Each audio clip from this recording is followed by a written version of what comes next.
Hey everyone, thanks for sending in all this stuff on the Maldives. You've clearly got your eyes on more than just those perfect beaches. Yeah, some fascinating stuff in We're here. talking news articles, financial reports, even some global perspectives. And all pointing to a pretty intense picture of this debt situation they've got going on. Exactly. And what strikes me is we're not just looking at like numbers on a spreadsheet here. Right. This is about a nation's future.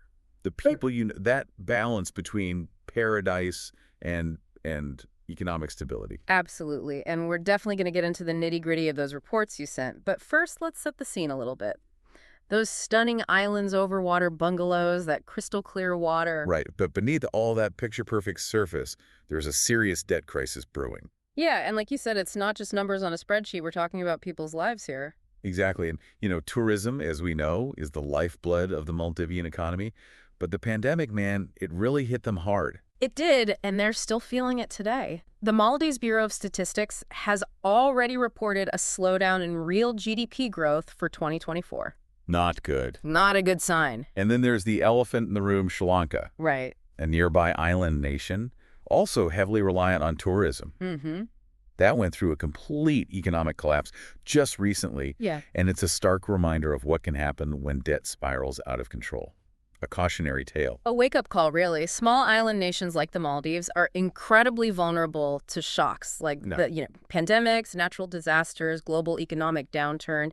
Resources are limited, and their dependence on very specific industries makes them especially susceptible to these crises. Okay, so let's dive into the heart of it all. Let's do it. The debt. And we're not talking pocket change here. The numbers are pretty eye-popping. Yeah, to put it bluntly, the situation is dire. In 2022, their total debt was over 1 billion US dollars.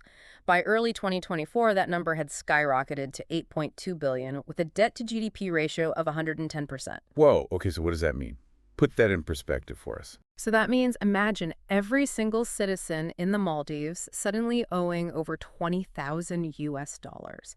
It's a staggering burden for a nation so dependent on tourism. Yeah, and if those figures weren't alarming enough, their usable foreign reserves have dwindled to a mere 73 million. Yikes. That's barely enough to cover a week's worth of imports, let alone provide any kind of economic buffer. It's like navigating a hurricane in a leaky lifeboat. A high debt-to-GDP ratio, what does that actually mean? Why are these dwindling foreign reserves so alarming? So high debt to GDP ratio basically means that the country is using a huge chunk of its income just to service its debt, just paying interest, keeping up with repayments.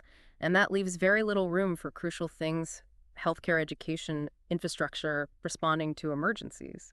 It's like trying to run a household where most of your paycheck is going to paying off credit cards. Yeah. There's barely anything left over for groceries, bills, or like enjoying life. Right. And speaking of enjoying life, let's talk about where all this money went, because honestly, paradise doesn't come cheap. Well, one of the biggest culprits is unsustainable spending, particularly on these massive infrastructure projects. Okay. A prime example is the Valana International Airport expansion. Right. It was supposed to be this grand gateway to attract even more tourists, but instead, it's become a bit of a money pit. It's like that home renovation project that just keeps getting more and more expensive and never seems to end. Exactly. The project was initially signed back in 2016, price tag of 800 million US dollars. But guess what? It's 2024, it's still not finished. And they've already had to take out an additional $200 million loan just to keep it afloat.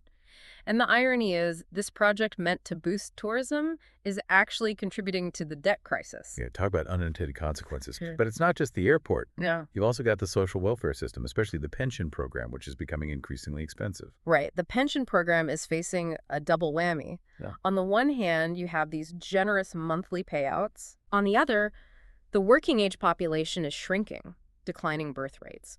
So fewer people are contributing to the system while more are drawing from it. It's like trying to fill a swimming pool with a leaky hose while everyone's splashing the water out at the same time.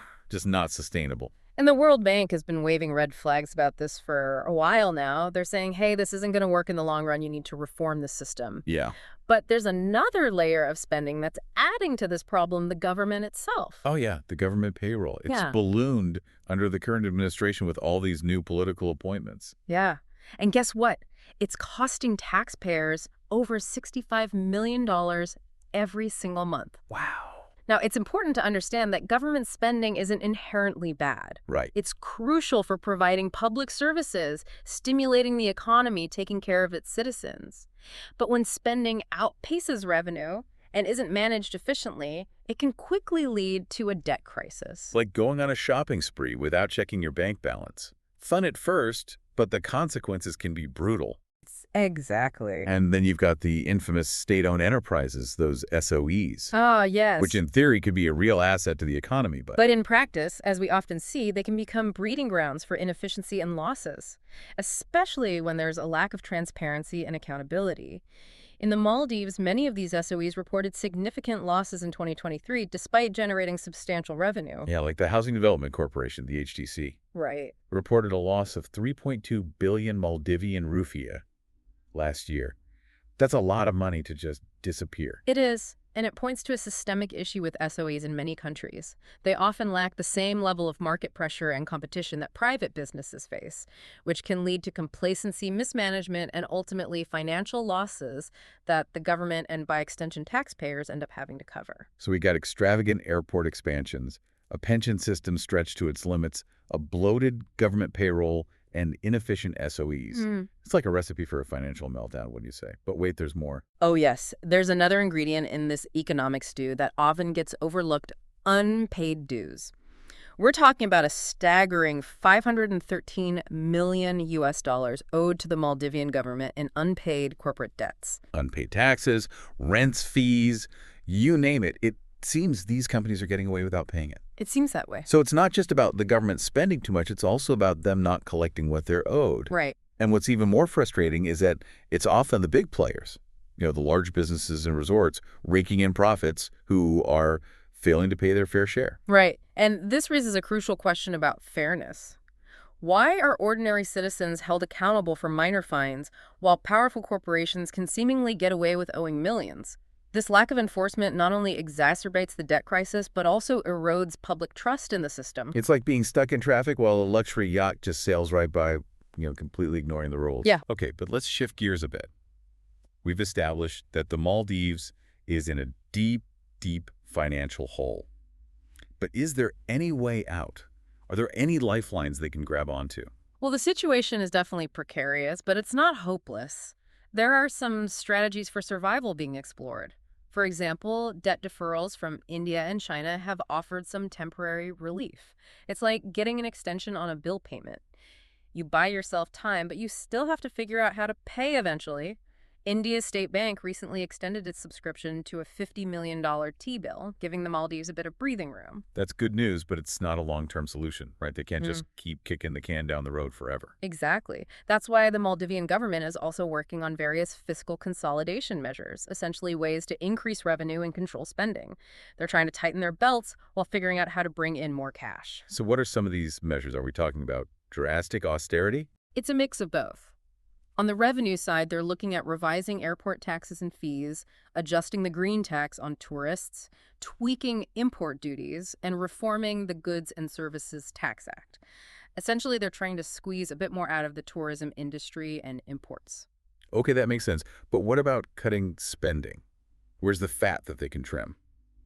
They're targeting several areas. First, they're trying to improve the efficiency of those troublesome SOEs. Second, they're shifting from indirect to more targeted direct subsidies, which should save some money. Then there's reforming the social health coverage system, implementing an oil price hedging strategy to protect against volatile prices, and strictly controlling discretionary spending. That means things like those political appointments we talked about earlier might be on the chopping block. So they're pulling out all the stops. They have to. The big question, though, is whether these measures will be enough and if they can implement them effectively. That is the million-dollar question, literally. But just when you thought things couldn't get any more complicated, we've got another layer to add to this economic parfait. Oh, boy. The U.S. dollar crisis in the Maldives. Ah, yes, this adds a whole new dimension of complexity to the situation. Okay, help me understand this. How does a country just run out of U.S. dollars? It's not so much about physically running out of U.S. dollar bills, but rather a shortage of U.S. dollar reserves within the Maldivian banking system. It's like when you overspend and your bank account starts looking a bit anemic. Several factors contribute to this shortage, including global currency fluctuations, the decline in tourism revenue, and difficulties in accessing foreign loans denominated in U.S. dollars. So if a business in the Maldives needs to import goods from abroad and they can't get enough U.S. dollars, They're in trouble. they're stuck. They might have to pay more for those imports, which can lead to higher prices for consumers, further fueling inflation. A vicious cycle. It is. And just like an individual with limited funds, a country facing a U.S. dollar shortage has less flexibility to pay for imports, service its debt, and maintain the stability of its own currency. So this U.S. dollar crisis is like adding fuel to the fire of their economic woes. Precisely, it exacerbates existing challenges and makes it even harder for the Maldives to regain its financial footing. Okay, so we've covered a lot of ground here, laid out the harsh realities of the Maldives debt crisis. But the big question looming over all of this is, what's next? Can this paradise be saved? Or are we looking at a slow-motion economic train wreck? Well, like any complex situation, there are multiple potential scenarios. On the optimistic side, if the government can successfully implement those fiscal reforms, restructure their debt, and see a strong rebound in tourism, they could be on a path to gradual recovery. Okay, so there's hope, but it's going to take some serious effort and maybe a bit of luck. Absolutely. But we can't ignore the pessimistic view. If spending continues to be unsustainable, if they fail to address those structural issues, and if the global economy throws them another curveball, well, the crisis could very well worsen. The next 2 years are going to be critical, wouldn't you say? Yeah. Without a doubt, it's like the Maldives is at a crossroads, and the decisions made now will have a profound impact on their future. But we'll delve deeper into those potential scenarios and what they mean for the everyday lives of Maldivians, and even for you in just a moment. It's a crucial point you bring up. Those decisions made the next 2 years will have a ripple effect throughout the entire Maldivian economy. But before we get into those potential scenarios, let's zoom in on the people behind those statistics. Right, because this isn't just an abstract economic problem, it's affecting real lives. Exactly. Think about the average Maldivian family right now. The rising cost of living is putting a strain on their budgets. Basic necessities like food and fuel are getting more expensive, while job security is becoming a real concern. Yeah, it's a pressure cooker situation, isn't it? It is, especially for those who aren't in the tourism sector. We know tourism is the big kahuna in the Maldives, but what about everyone else? How are local businesses outside of that industry holding up? That's a great question. We talked about the U.S. dollar shortage earlier, and I'm guessing that's hitting them pretty hard. It is. Imagine you're a small business owner in the Maldives trying to import essential goods. Could be anything from construction materials to medical supplies. Suddenly, those imports become significantly more expensive because of the dollar shortage. You either have to absorb those costs, which eats into your profits, or you have to raise prices, which could drive customers away. It's a lose-lose situation for many of these businesses. And the worst part is this dollar crisis comes on top of all the other economic challenges we've discussed. It's like trying to run a marathon with a sprained ankle. A very apt analogy. Now let's shift gears and talk about those potential scenarios for the next 2 years. We touched on this briefly before, the optimistic view versus the pessimistic one, but I think it's worth digging deeper into what might tip the scales one way or the other. Right, because it feels like the Maldives is on a knife's edge. What are those key factors that could make or break their economic recovery? Well, on the one hand, they have some undeniable advantages. The natural beauty of the Maldives is still a huge draw for tourists worldwide. Their reputation as a top-tier destination hasn't diminished.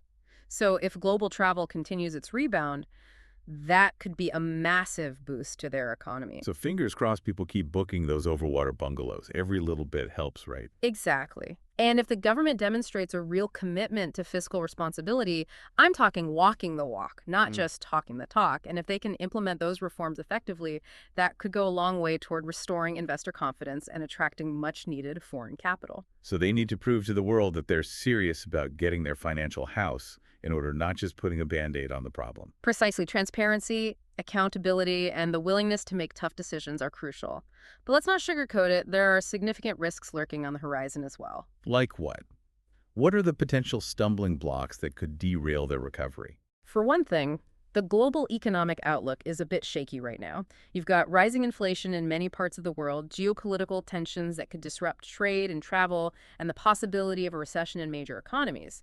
Any of these could have a domino effect on the Maldives. So even if they do everything right internally, external factors could still throw a wrench in the works. Unfortunately, yes. Small island nations are particularly vulnerable to those global economic currents. They don't have the same kind of diversification or economic buffers as larger countries.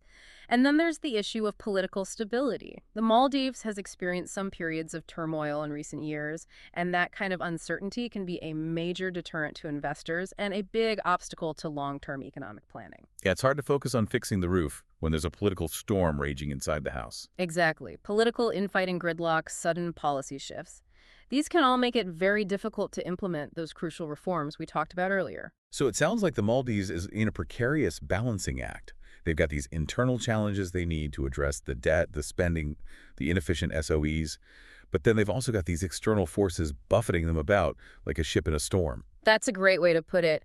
And what's important for our listeners to understand is that these economic challenges aren't just abstract concepts. They have very real, very human consequences. Right, because behind those economic figures are real people, families, businesses, trying to make ends meet. Exactly. Imagine a young Maldivian who just graduated and is trying to enter the workforce, or a family struggling to afford basic necessities as prices keep rising. These are the human faces of this economic crisis. Okay, so we've painted a pretty sobering picture of the challenges facing the Maldives. Yeah. But I have a feeling our listeners might be wondering, what does this all mean for me, even if I'm not planning a trip to the Maldives anytime soon? Why should I care about what's happening on these faraway islands? That's a great question, and it gets to the heart of why we do this deep dive in the first place. On a humanitarian level, we should care because the well-being of people anywhere in the world is important.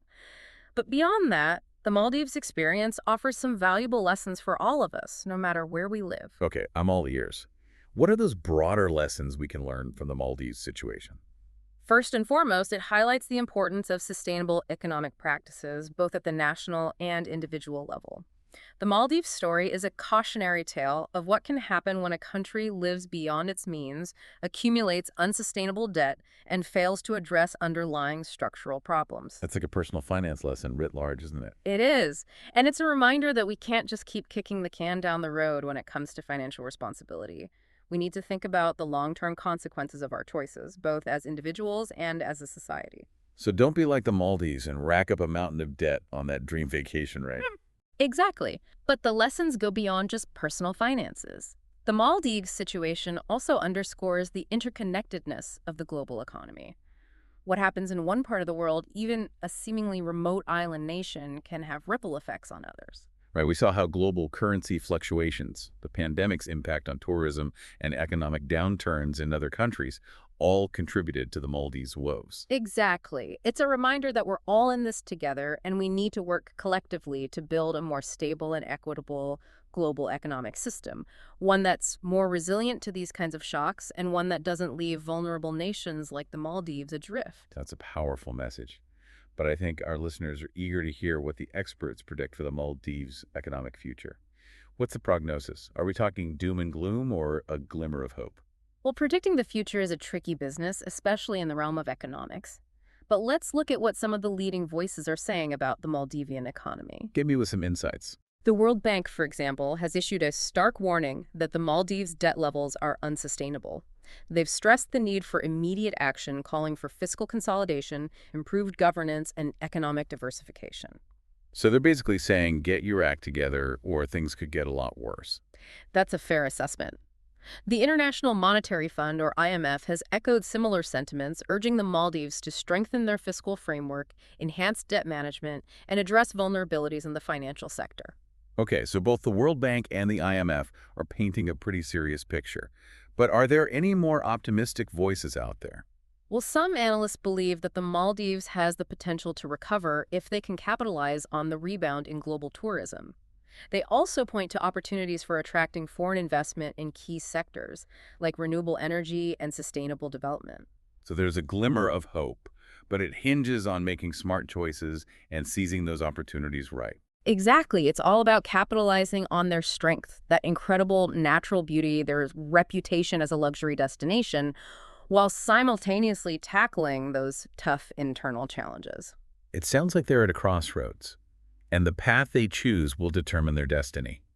But before we dive into those potential paths and what they mean for the people of the Maldives, I think it's time for a quick break. We'll be back in a flash. to continue our deep dive. Okay, we're back and ready to wrap up our deep dive into the Maldives economic situation. We've covered those eye-popping debt figures, the challenges for local businesses, and the potential scenarios for the next 2 years. What does this all mean for the Maldives, and what can we all learn from their experience? Yeah, it's been quite a journey. It has. The core takeaway here is that the Maldives is at a critical crossroads. Their experience serves as a stark reminder of the importance of sustainable economic practices, both for nations and individuals. It's like we've been saying throughout this whole deep dive. You can't just keep spending beyond your means, whether you're a government or a household. Eventually, those bills come due. Precisely. The Maldives story highlights what can happen when short-term gains are prioritized over long-term stability. Those lavish infrastructure projects, the ballooning government payroll, the lack of oversight on SOEs, all of that contributed to this debt crisis they're facing now. And it's not just about spending either. It's about accountability, transparency, making sure everyone, including those big corporations, is contributing their fair share. Remember those $513 million in unpaid corporate debts?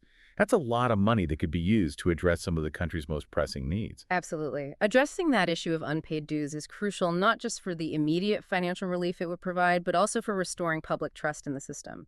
People need to see that the rules apply to everyone, not just the average citizen. It's about fairness, plain and simple. But let's talk about those potential paths forward for the Maldives. We've got the optimistic scenario where they manage to rein in the spending, implement those fiscal reforms, attract foreign investment, and tourism bounces back strong. But then there's that less rosy picture where those efforts fall short, the global economy throws a curveball, and things get worse. What do those different scenarios actually look like for the Maldivian people? Well, in that optimistic scenario, we're talking about a gradual but hopefully steady recovery. The government would be able to invest more in essential services like healthcare and education. Job opportunities would increase, and people would start to feel more secure about their future. Local businesses would benefit from a more stable economy, and that increased tourist spending. So essentially a return to a more sustainable path where economic growth benefits everyone, not just a select few. Exactly, but in that pessimistic scenario, things could get pretty tough. Austerity measures potentially leading to cuts in social programs and public services. Unemployment could rise, and that cost of living would likely continue to increase, putting a strain on household budgets. A sobering thought. High stakes here. The decisions made in the next 2 years are going to have a real tangible impact on the lives of every Maldivian. Before we wrap up, I want to circle back to those broader lessons. What can the rest of the world learn from the Maldives experience?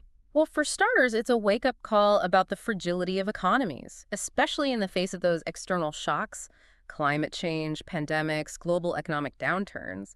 Diversification is key. Relying too heavily on a single industry like tourism can make a country incredibly vulnerable. Putting all your eggs in one basket. Exactly. And it's a lesson that applies not just to nations, but to individuals, too. Having a diverse skill set, multiple income streams, and a solid financial foundation can make you more resilient to those unexpected challenges. Spreading the risk. Yeah. And on a more global level, international cooperation and responsible lending practices are key. Organizations like the World Bank and the IMF have a crucial role to play in promoting sustainable development and providing support to countries facing economic hardship. But it's also about developed nations stepping up and providing assistance, not just loans that could further burden already struggling economies. So a more equitable global system where everyone shares responsibility for economic stability and sustainable growth. Precisely. We're all interconnected, and the sooner we realize that and act accordingly, the better off we'll all be. Well said. I think that's a perfect note to end on. The Maldives story is a reminder that economic challenges, while complex, are ultimately about people, their hopes, their struggles, their resilience. These are the things that should guide our understanding of these issues and inspire us to seek solutions that benefit everyone. Thanks for joining us on this deep dive into the Maldives debt crisis. We hope you found it informative, thought-provoking, and maybe even a call to action. Remember, even amidst economic turmoil, there's always hope, and there's always something we can do to make a difference. Until next time, stay curious, stay informed, and stay engaged.